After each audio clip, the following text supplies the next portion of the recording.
I'm Captain Marie Sibal, and I am an Air Force lawyer. At the Air Force Academy, I am the Chief of Military Justice, and that is a pretty fun title in and of itself.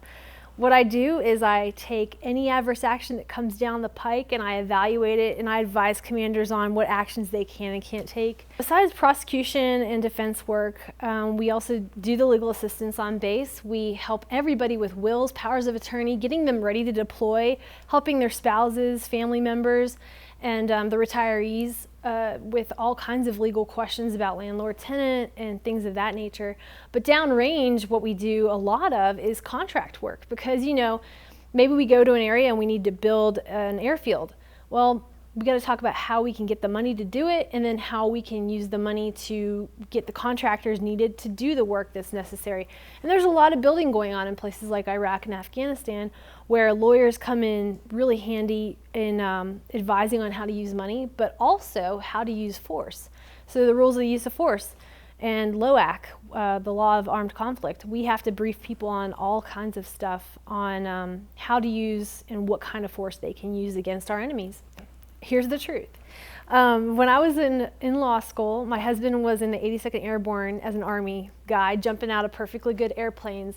And I looked at him and I said, if you can do it, I can do it, but I'm going to do it better. So I'm going into the Air Force. So I went and I interviewed with the local JAG, and the Pentagon approved my package, and I was directly appointed in, and I was a first lieutenant, and then I was a captain within 6 months, and that's how I came in, because I wanted to challenge my husband. I'll tell you, I can't tell you how many times, like as a JAG, I have the good fortune of doing some legal assistance. So I'll have the people that come in that they're under the impression that as a JAG, I fly planes, I investigate and solve murders and bring them to justice in less than an hour. I'm not even kidding you. Like, they think I am awesome, which, okay, so I do a little to perpetuate it. I am 110% behind my decision. I think I have done things that my civilian counterparts will never have the opportunity to do. I got to go to, places like Ramstein, just based on being a JAG. You don't get those opportunities as a civilian. You don't have the opportunity to talk to generals and colonels and advise them on things. Every day I come to work, something amazing happens that I get to be a part of, and I really dig it. I think it's great. It's awesome, and I never regret my decision, and I love my job. Well, you get your lawyer jokes, and I appreciate them just as much as anybody. And it's funny, the thing about being an attorney, the stigma with being an attorney, I don't know if we get it so much in the Air Force, because at least the people I've worked with in the JAG Corps, it's a small corps, but they are such fun people. They're great. They're on top of things. I think we perpetuate what lawyers should be. Because of my position, I'm more of a prosecutor, and then the defense attorneys help out the people who do get in trouble. But there are those cases where the airman, or the person that's getting in trouble, and they know you. And so when you see them, it's a little awkward because they know you know. So you kind of avoid it. You do the dance around. How you doing? How's your dog? We are held to a higher standard in the military, and we are human. So people do make mistakes, and some of them are funny and comical, but wrong, and then some of them are very wrong and things that you don't like to talk about or think about. But some of the funnier things that have happened, I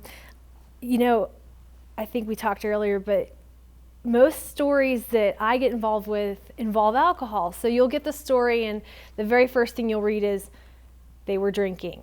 And then it goes on from there, where it goes downhill after they've reached a certain point. And one of the more interesting occasions that I had the fortune to be involved with was an airman who had been drinking to excess and decided that the bathroom was too far for him. So he found a good fake potted plant, and he peed in it. And his commander found out about it. As a part of the legal career, I think part of our job is to keep most people baffled as to the things that we do. And we do this by using a bunch of legal terms that have their root in like Latin, all the dead languages.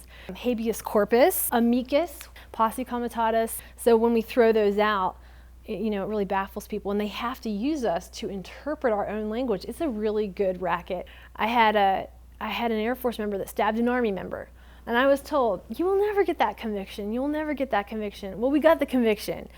My gosh, I was sitting there, and when the verdict came down from the panel, I was almost tearing up. I'm not even kidding you. And of course, my senior trial counsel looked at me and said, don't you dare drop a tear.